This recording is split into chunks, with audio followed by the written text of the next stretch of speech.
Drama मेरी बहुओं के आने वाले एपिसोड बहुत इंटरेस्टिंग होने वाले हैं। मुस्कान की मां मुस्कान से बहुत नाराज़ होती है कि तुम्हें रिश्ते वालों के सामने इस तरह मेरी बेइज्जती नहीं करवानी चाहिए थी। मैं तुम्हारी मां हूं, तुम्हारे बारे में कभी बुरा नहीं सोचूंगी। लेकिन मुस्कान अपनी मां को साफ साफ बता देती है कि मैं राहिम को पसंद करती हूँ और राहिम से ही शादी करूंगी। माँ, मैं नहीं चाहती मैं ईमान की तरह आप अपनी मर्जी मुझ पर मुसल्लत करें। आप लोगों ने अपनी मर्जी करके देख लिया ना, ईमान आपी की शादी करवा के। लेकिन मैं ऐसा नहीं चाहती। मैं चाहती हूँ कि मैं अपनी ज़िंदगी का जो भी फैसला करूँ मैं खुद करूँ। कल को आप लोगों को पर मैं ब्लेम ना कर सकूं कि आप लोगों ने मेरे लिए गलत फैसला किया था। मुस्कान की मां मुस्कान को समझाने की कोशिश करती है, बेटा अभी तुम बच्ची हो, अच्छे बुरे की तमीज़ नहीं जानती। मुस्कान कहती है, आप तो बड़े थे ना, आप लोगों ने जो ईमान आपी के लिए फैसला किया, आप लोगों को क्या लगता है वो दुरुस्त था? आप तो फूफो और इनकी फैमिली को बड़े अरसे से जानते थे। मुस्कान की माँ कहती है, हाँ ये फैसला करने में तो हमने गलती कर दी, ये बात तुम्हारी बिल्कुल ठीक है। मुस्कान कहती है, तो मैं इसलिए मैं आपसे कह रही हूँ कि अगर मैं शादी कर रही हूँ, मैं शादी करूंगी तो सिर्फ राहिम से करूंगी। राहिम बहुत अच्छा लड़का है। महानूर की माँ महानूर से कहती है, महानूर जब से हम इस घर में आए हैं एक एक पाई को तरस गए हैं। तुझे याद है कि तेरी शादी नहीं हुई थी तो हमारे कितने ऐश के दिन थे, कितने लड़के तुझ पर पैसे उड़ाया करते थे। हाय वो दिन मुझे अब भी बहुत याद आते हैं। महानूर कहती है कि माँ मैं थक गई हूँ, अब बस कर जा, इस घर को ही हम अपना आखिरी ठिकाना बना लेते हैं। महानूर की माँ कहती है, चल हट, खबरदार अगर इस तरह की बात दोबारा की तो मैं तो इसी इंतजार में हूँ कि जैसे ही शावीर से हमें कुछ हाथ लगे तो हम दोनों माँ बेटी इस घर से फरार हो जाएं और फिर वही मौज मस्ती की जिंदगी शुरू कर दें। महानूर मुंह बनाकर बैठ जाती है और कहती है कि माँ तुम कभी नहीं सुधरोगी, तुमने एक दिन मुझे मरवा कर रहोगी। महानूर की माँ महानूर के करीब होकर बैठती है और कहती है कि महानूर मेरी बात सुन, मैं सोच रही हूँ कि शावीर से बोलूँ कि जिस तरह वो अपने माँ बाप को खर्चा देता है वो तुझे और मुझे भी खर्चा दिया करे। महानूर कहती है कि माँ मुझे खर्चा देना तो ठीक है लेकिन तुम्हें खर्चा देना मेरी कुछ समझ में नहीं आया। महानूर की माँ कहती है, वो मुझे भी तो अपनी माँ समझता है ना, अपने साथ इस घर में लाया है और मैं इसकी जिम्मेदारी हूँ, इसलिए इस हिसाब से उसे मुझे भी खर्चा देना चाहिए। इतने में शावीर कमरे में आ जाता है। महानूर की माँ शावीर से कहती है कि बेटा बुरा ना मनाओ तो मैं तुमसे एक बात करना चाहती हूँ।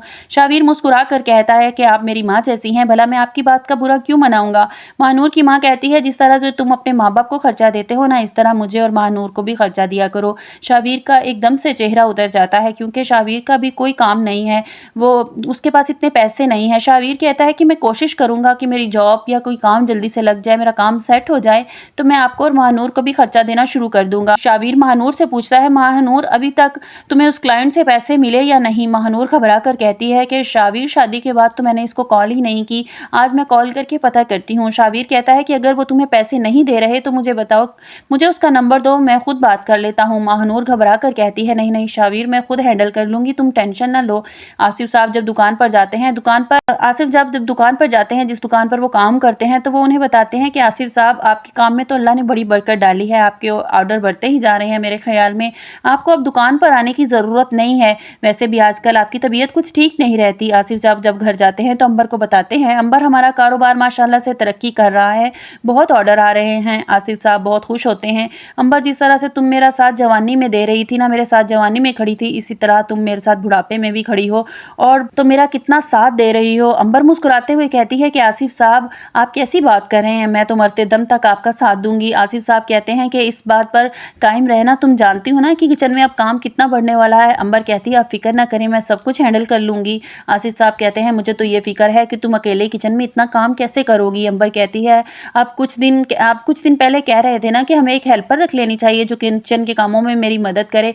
आसिफ साहब कहते हैं, हाँ मैं देखता हूँ कि कोई इस तरह की खातून मिल जाए जो तुम्हारे साथ किचन में हेल्प कर सके। दूसरी तरफ ईमान को अब ये बात सताई जा रही है कि शावीर ने इसको धमकी दी है कि कुछ भी करके जावियार को वो तुमसे छीन लूंगा। वो रोते हुए अपनी माँ से कहती है कि माँ जावियार मेरा आखिरी सहारा है, अगर शावीर ने उसको मुझसे छीन लिया तो मैं जिंदगी किस तरह गुजारूंगी। मानूर की माँ से दिलासा देती है और कहती है कि बेटा जिस तरह जावियार तुम्हें प्यारा है ना, इस तरह शावीर को भी प्यारा है और मेरे ख्याल में तुम्हें शावीर को जावियार से मिलने की इजाजत दे देनी चाहिए। देखो ईमान तुम्हें अपना दिल बड़ा करना होगा, इस तरह तुम जावियार को शावीर से दूर रखकर उसको उसकी बाप की मोहब्बत से महरूम कर दोगी। ईमान कहती है कि माँ मुझे लगता लगता है आप ठीक कह रही हैं, मैं कल ही शाबिर को कॉल कर दूंगी कि वो जावियार से मिलने आ सकता है। ईमान की माँ ईमान से पूछती है क्या तुमने राहिम से बात की थी? ईमान कहती है जी हाँ, मैंने राहिम से बात की थी, वो कह रहा था कि मैं जल्द ही अपने घर वालों को मुस्कान के रिश्ते के लिए भिजवा दूंगा। ईमान की माँ कहती है मुझे मुस्कान की बहुत फिक्र है। ईमान कहती है कि माँ आप फिक्र ना करें, राहिम बहुत अच्छा लड़का है।